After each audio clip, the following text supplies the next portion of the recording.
The air in the mother-in-law's room still felt thick with malice, the phantom echoes of her shrieks clinging to the wallpaper. I stood in the hallway, my back pressed against the cool wall, trying to steady my breathing. I can't do this anymore. The resolve, long simmering, had finally boiled over. I would tell my father-in-law tonight. He would be disappointed, but he would understand. He always had.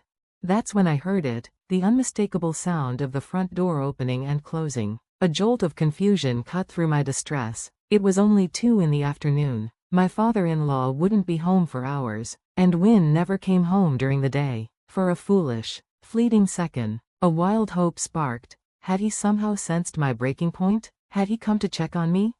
The hope died as quickly as it was born. His voice floated down the hall, casual, tinged with an unfamiliar note of triumph. "Ah, so you were here."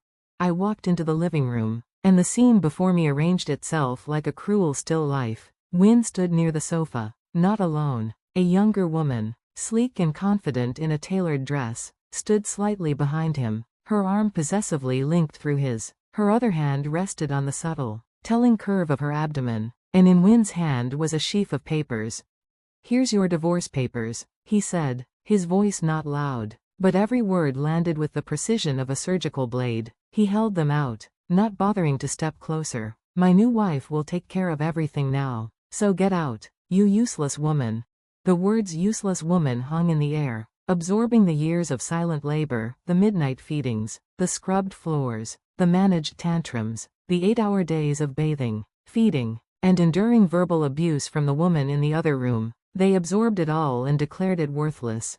My eyes darted from his cold, satisfied face to the woman, Leighton. Her name clicked into place from hushed phone calls and late returns I'd chosen to explain away. She offered a thin, pitying smile that didn't reach her eyes. "Wait, this is so sudden," I stammered, the automatic defense of a system in shock. My mind was a white noise of static, unable to process the sheer architectural collapse of my life.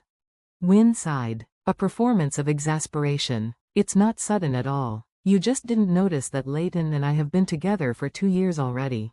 2 years. The number was a punch to the solar plexus. 2 years of him coming home to my dinners, lying in our bed, while building a parallel life. The static in my mind cleared, replaced by a devastating, high-definition reel of overlooked clues, the new cologne, the working late, during times I knew his project was finished, the emotional distance I'd blamed on stress.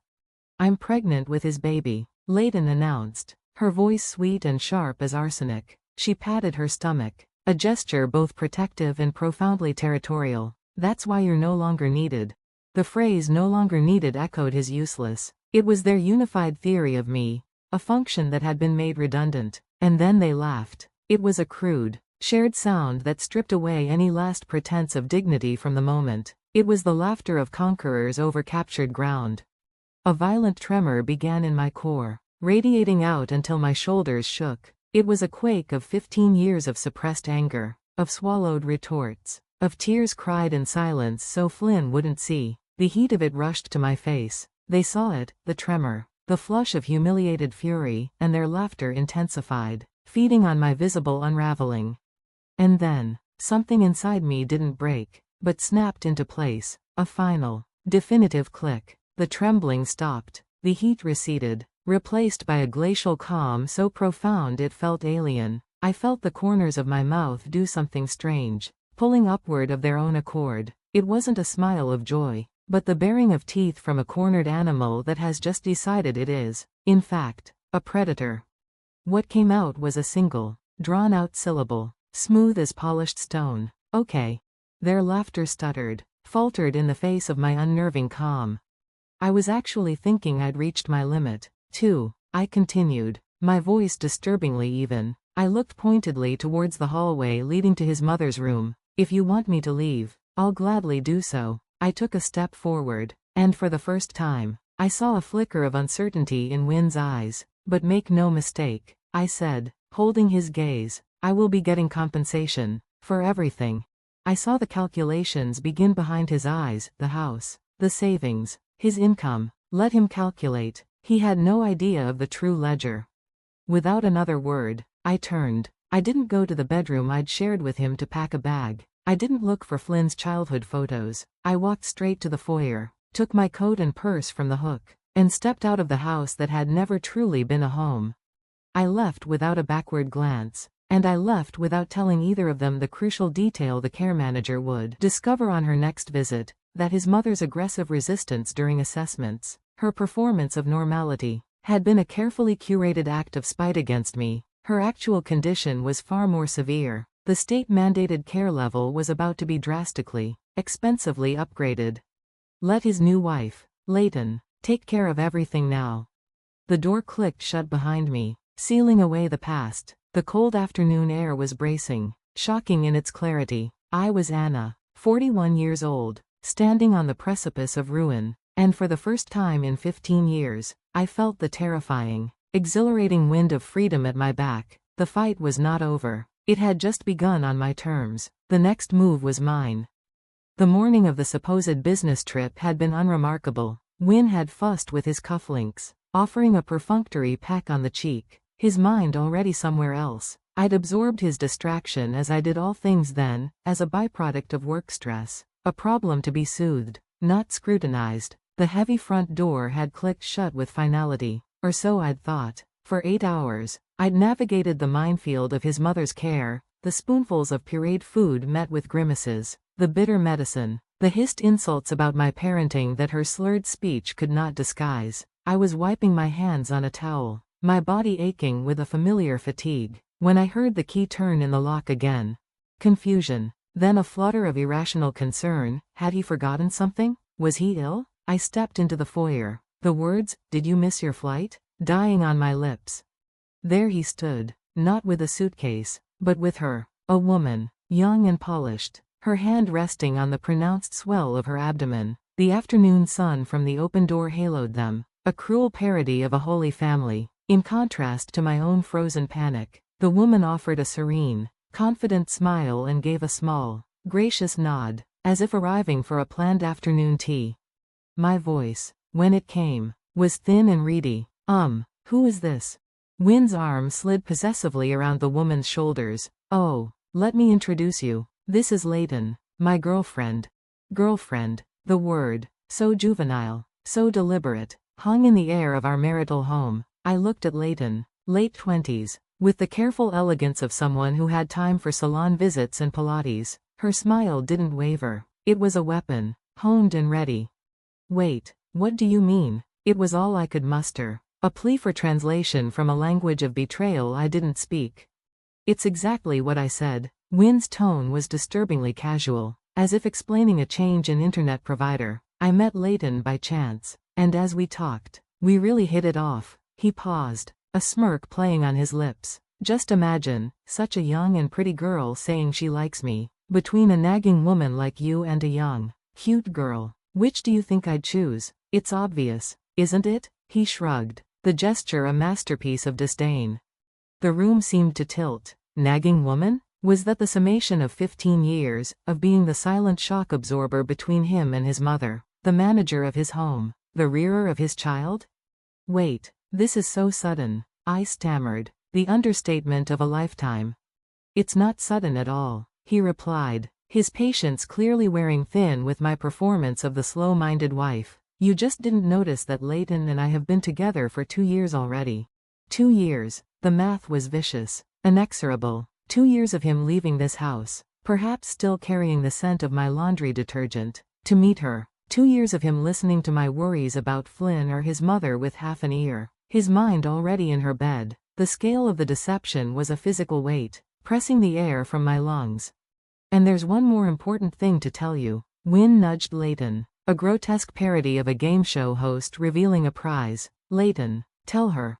Leighton fixed her eyes on me, and in them, I saw not a flicker of guilt, but pure, unadulterated triumph. I'm pregnant with his baby. I'm 8 months along. Due any time now. She let the timing sink in, a landmine in the fertile soil of my ignorance. We already know it's a boy. Her voice dipped, sweetly venomous, unlike a certain violin-obsessed boy. We're going to make sure this child goes to cram school and becomes a doctor. Your ex-husband's life has become a bed of roses with a young, pretty girlfriend like me. That's why you're no longer needed.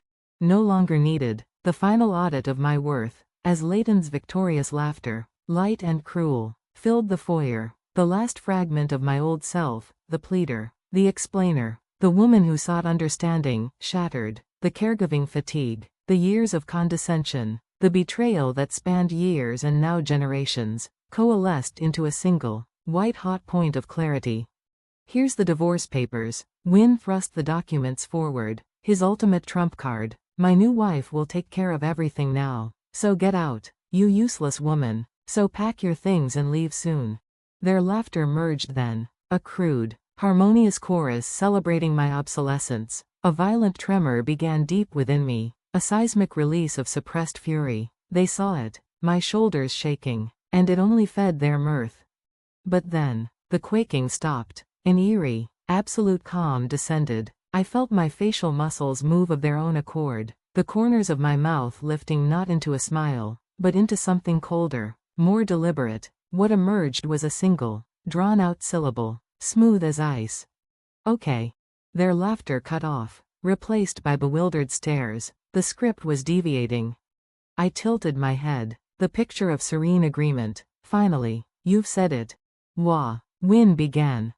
I was actually thinking I'd reached my limit, too. I continued, my voice conversational, almost friendly. I don't need a man who neglects both his son and me while having an affair. If you want me to leave, I'll gladly do so. I took a step closer, and my eyes locked onto his. But make no mistake, I will be getting compensation.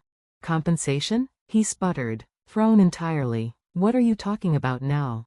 Of course, since you're the one who had an affair, you'll pay compensation. $30,000 each. I said it as if stating the price of milk. $30,000? They echoed in unison, their faces bleaching of triumph. I'll only accept a lump sum payment, I said, plucking the divorce papers from his limp hand. I walked to the hall table, picked up a pen, and with steady, unhurried strokes, began filling in my details. You'll be hearing from my lawyer soon. I placed the partially completed forms back on the table. The panic I saw dawning in their eyes was more satisfying than any tearful scene I could have made. Had they truly envisioned a cowed, weeping exit? Wait a minute, I won't. Wynne started, bluster returning. Wait, I interrupted, my tone frosting over. I scooped the papers up and slid them into my bag. I'll keep these until the terms are settled. I'll also file a petition to prevent you from submitting them unilaterally. I looked at Leighton's stomach, then back at Wynne. And I assume you're fine with me having full custody of Flynn? You'd only ruin his future anyway. I turned my back, the ultimate dismissal. Wait, who do you think you are, making decisions on your own? He roared. I paused at the door, glancing over my shoulder. Be quiet. You're the ones who've been making decisions on your own all this time. Do you have any idea how hurt I was, not knowing anything? I let the question hang. $30,000 isn't even enough compensation. My gaze swept over them one last time, taking in their frustration, their crumbling victory. Oh, and congratulations on your pregnancy. Then I walked out. I didn't pack a bag. I didn't look back. And I left without uttering a single word about the crucial, damning truth of his mother's deliberately concealed, rapidly deteriorating condition. Let his new wife discover that bed of roses had thorns. The divorce was finalized with a shocking swiftness born of Wynne's desperation to legitimize his new family. The money, the custody, it was all settled. Flynn and I found refuge in a small, sunlit rental apartment, our world reduced to essentials but expanding with freedom. My foray back into the workforce as an office administrator was a lifeline, and Flynn, freed from the weight of his grandmother's disapproval, practiced his violin with a fervor I hadn't seen in years. A fragile peace was being woven. Until the calls started. 3 months later, relentless, panicked calls from Wynne. I finally answered, bracing myself. Anna? Finally. His voice was frayed, the polished confidence gone. It's about Mom. She's in really bad shape. She's basically bedridden now, and I don't know what to do. A cold, quiet clarity filled me. Actually, she was already nearly bedridden when I left. What are you talking about? Her care level was just support required. I cut through his denial. She performed for the care manager. Every time. You never listened when I tried to tell you. I let the silence that followed speak volumes, a silence filled with the echo of his indifference, his absence, his affair. He faltered. Then the plea came, small and wretched. Hey, Anna, would you come back? Take care of Mom? A bitter laugh escaped me. Wasn't your new wife supposed to do that? The story tumbled out in a rush of misery. My father-in-law's furious condemnation, my mother-in-law's absolute, vicious rejection of the scandalous match, the very embodiment of the social disgrace she feared most. Leighton, faced not with a manageable old woman but a sharp-tongued, bedridden tyrant, had lasted mere weeks before fleeing with the newborn, leaving behind only a note and a mountain of debt. You were foolish, I said, my voice devoid of pity. You know what she values. You thought you could have your happiness on the side and dump the consequences with me. You didn't think at all. Let's start over, he whispered, a last, desperate gambit. We're still husband and wife, right? Let's help each other. The transparency was breathtaking. You want a caregiver, not a wife. Don't insult me. I ended the call, the finality clicking into place like a lock. I thought that was the end of his intrusions into our new life. I was wrong. 6 months later, on the bright, crisp morning of Flynn's university entrance ceremony, pride was a warm glow in my chest. He stood tall in his new blazer, his violin case a familiar companion at his side. As we approached the grand campus gates, a figure detached itself from the shadows. Anna, Flynn, how are you?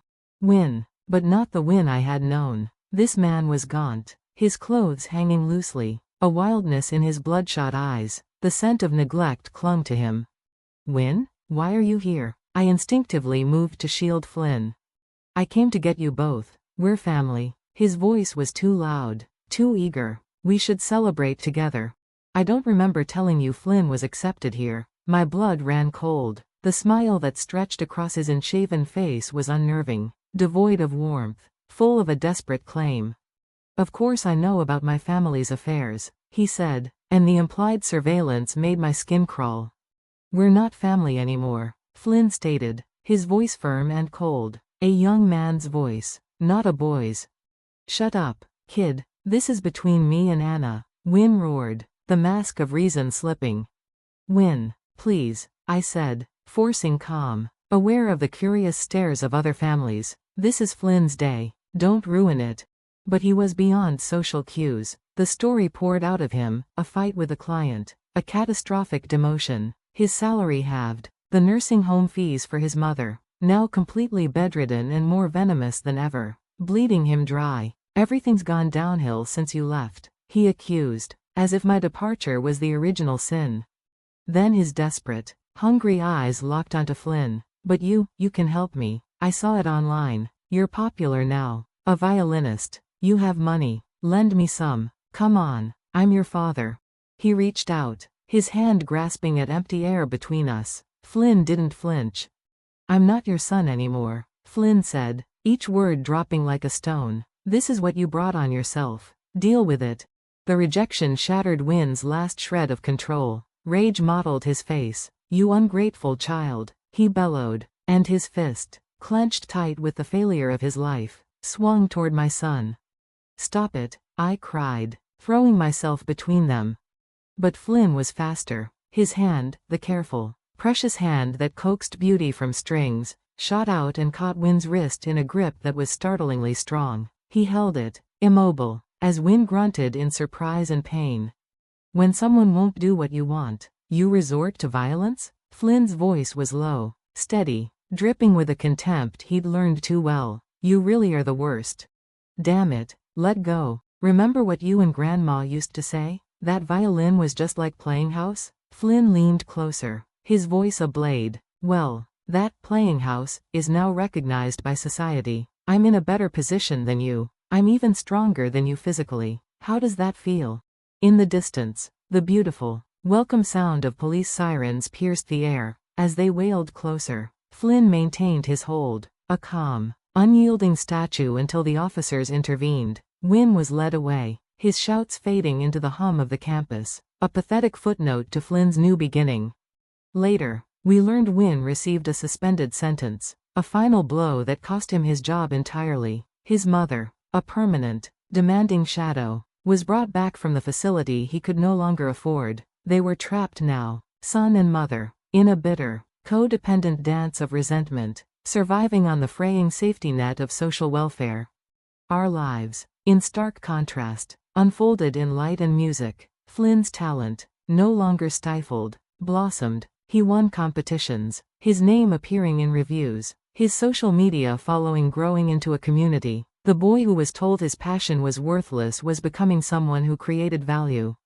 And I, through a serendipity that felt like fate, found my way into music event planning. The years of driving Flynn to lessons, learning the language of composers and conductors, became an unexpected asset. I now helped build stages for dreams like his.